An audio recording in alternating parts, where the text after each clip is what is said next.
आज मैंने एक स्टार्ट क्वेश्चन पूछा था। हमारा जो पिछले साल फ्लड्स आए थे 16 अगस्त को, तो कठुआ के बागड़ा विलेज में और दिलवा, खनियारा, पनियारा, बिजट इन एरिया में काफ़ी तबाही थी। उसके अलावा हमारे कठुआ के वार्ड नंबर 6, 7 और 8 में काफ़ी लोगों के घरों में पानी चला गया था और ITA रोड हमारा पूरा खराब हो गया था और तकरीबन हमारी 3 जानें चली गई वहाँ से।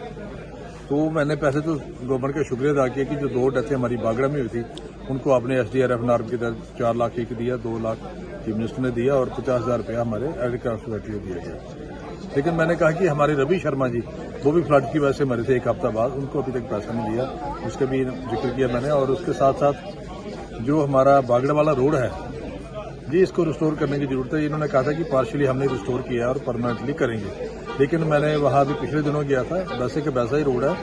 तो वो मैंने गवर्नमेंट से रिक्वेस्ट की कि उस रोड को, अब ऑलमोस्ट 6 महीने हो गया उस फ्लड को, अभी तक टेम्परेरी रिस्टोर नहीं हुआ और लोगों को 3 किलोमीटर के लिए 5 घंटे लगते हैं मेन रोड पे आने के लिए। वो एक बात की। दूसरा मैंने कहा कि जो हमारा कठुआ खड्ड है, मगर खड्ड और साहर खड्ड, उनको चैनलाइज करने की जरूरत है, क्योंकि अगर चैनलाइज नहीं हुआ तो दोबारा फ्लड की कभी ऐसी नौबत आ गई तो पूरा कठुआ टाउन हमारा जो है वो बाढ़ की ग्रस्त में आ जाएगा और लोगों की लाइफ और प्रॉपर्टी को नुकसान होगा।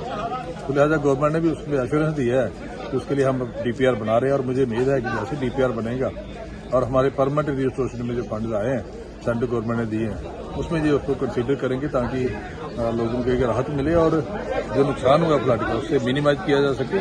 और जिन लोगों के घरों में पानी गया था वार्ड नंबर 6 में, वार्ड नंबर 7 में, वार्ड नंबर 8 में, सारे गरीब लोग हैं और 8-8, 9-9 फीट उन्होंने मिट्टी और मलबा घर से निकाला है, उनको कोई मुआवजा नहीं मिला, ना ही डेब्रेशन निकालने का और ना ही कोई जो उनका प्रॉपर्टी का नुकसान हुआ। इसी तरह हमारे ITA रोड पे मनेरी के बड़े शोरूम थे, उनमें काफी लोगों को नुकसान हुआ, उनको भी कोई मुआवजा नहीं मिला।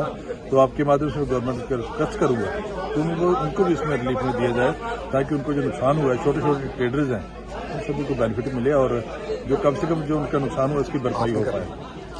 डॉक्टर साहब, जिस तरीके से आपने क्वेश्चन पूछने के बाद आप फिर उठ के CM साहब के पास गए, उनको आपने कुछ फोटोग्राफ्स दिखाए। जी, तो CM साहब का क्या कहना था उसको? बिल्कुल, मैंने तो जो कंसर्न मिनिस्टर PWD उनके पास गया तो साथ ही चीफ मिनिस्टर साहब भी थे वहाँ, तो मैंने चीफ मिनिस्टर साहब को सारे फोटोग्राफ दिखाए कि कैसे कैसे बागड़ा में तबाही हुई है और अभी भी रोड रिस्टोर नहीं हुआ है। उसके साथ साथ मैंने कठुआ के ITA रोड और वार्ड नंबर 7 और 8 के जो नुकसान वाली जगह थी उनके फोटोग्राफ दिखाए और चीफ मिनिस्टर साहब ने मुझे एश्योरेंस दिया कि आज ही वो डिप्टी कमिश्नर से बात करेंगे और जो जो लोग रह गए हैं उनको नुकसान उनकी भरपाई के लिए गवर्नमेंट कुछ करेगी और जैसे ही कोई उसकी रिपोर्ट आती है। और मुझे पूरी उम्मीद है कि चीफ मिनिस्टर साहब बड़े संजीदा हैं और उसको बड़ा उन्होंने सीरियसली लिया और इसका कोई न कोई लोगों को रिलीफ मिलेगा। Thank you sir.